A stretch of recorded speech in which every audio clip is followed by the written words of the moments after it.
overall people might reduce the amount of abortions they're having, which people just choose not to, but legally it's going to stay. Legally it's going to stay. Now, Mitch, to come back to you, you mentioned the flag salutes. What happened with the flag salutes?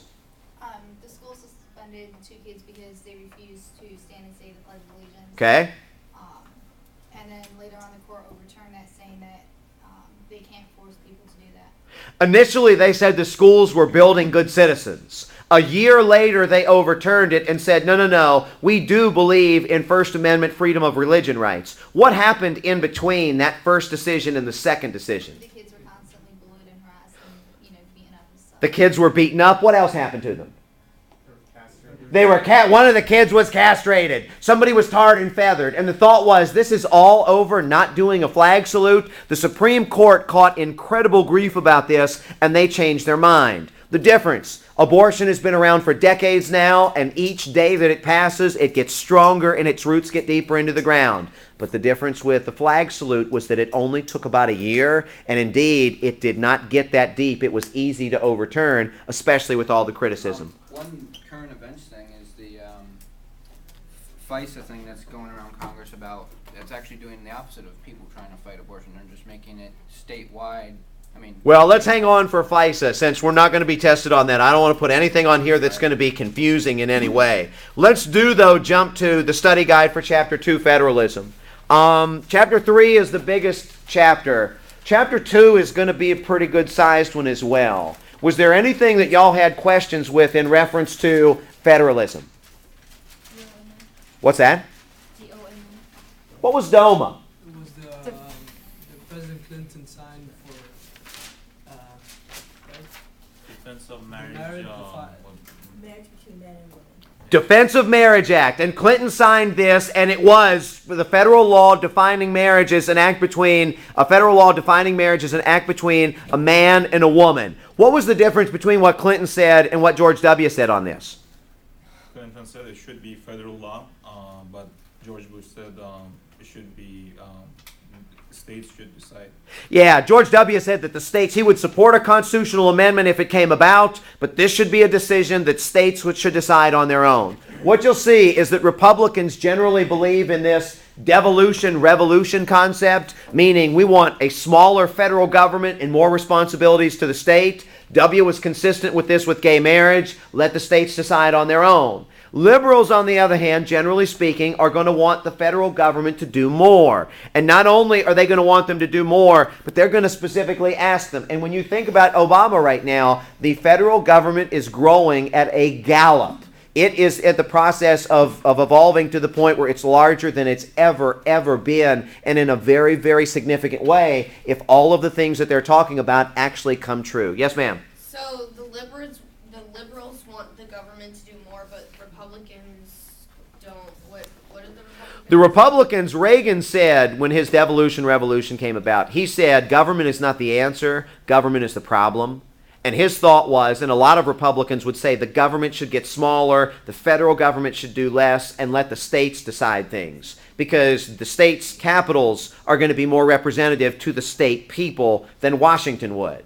Liberals, on the other hand, would say, wait a minute, there are some problems that only the federal government can fix. And as such, the federal government needs to actively deal with those. So with this in mind, when you're dealing with the pot, the medicinal weed before, remember, the liberals voted against medicinal marijuana. Why? Because they thought that this should be a federal issue. The most conservative justices on that court voted in favor of state medicinal laws dealing with weed. Why? Because they felt that this was a state issue and the federal government did not need to get involved with it. So sometimes when you're dealing with federalism, conservatives become a little more liberal and liberals will become a little bit more conservative. What else do y'all have? Marble cake. Marble cake. Don't worry about marble cake. And don't worry about dual federalism. It's not going to be on there. Anything else? And what dual federalism? Dual federalism and marble cake. Yes, sir, Walter. Don't worry about the founding activity. That was something I used to do. Just scratch that one off. So there's no founding activity. The budget activity, though, is a pretty big one. So make sure that you've got a good sense of that one. But what else do y'all have? Privileges and immunities. Okay, a number of y'all have gotten this already because you were just in the classes today.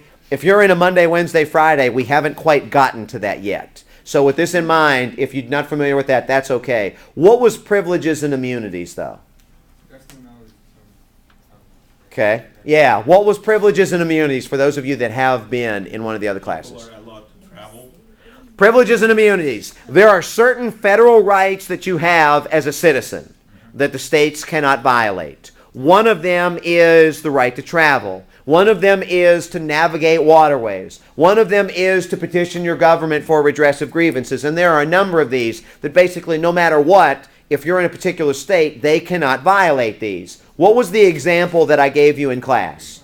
The unemployment benefits from The unemployment benefits. The man from South Carolina who wanted to go to Connecticut. Why did he want to go to Connecticut? they have higher Because they had higher benefits. What was the argument that the man should not be allowed to get Connecticut benefits? Go ahead. He didn't work in Connecticut, he worked in South Carolina. He didn't work in Connecticut, and if he didn't work there, then what did he not also do? He didn't pay taxes. Didn't pay taxes, didn't contribute to the system. So what is the argument that would say that he should be allowed to go to Connecticut and get those benefits? Go ahead, Muhammad. He has a family and he has to take care of his children. He's got a family. If they don't pay benefits, then the kids may die, the kids may starve. And just because he didn't pay into Connecticut, he did still pay into South Carolina. So maybe this should be monitored or accepted by the state of Connecticut. Go ahead, Will. You also might need a lift too to like get him on his feet, so like the money would help for that. So the money would help for that. What did the court hold in this?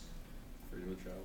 The court held that the state of Connecticut did have to pay the benefits because under privileges and immunities, you have the right to travel. And if you deny these benefits, then indeed you are getting that federal right to travel under federal privileges and immunities taken away.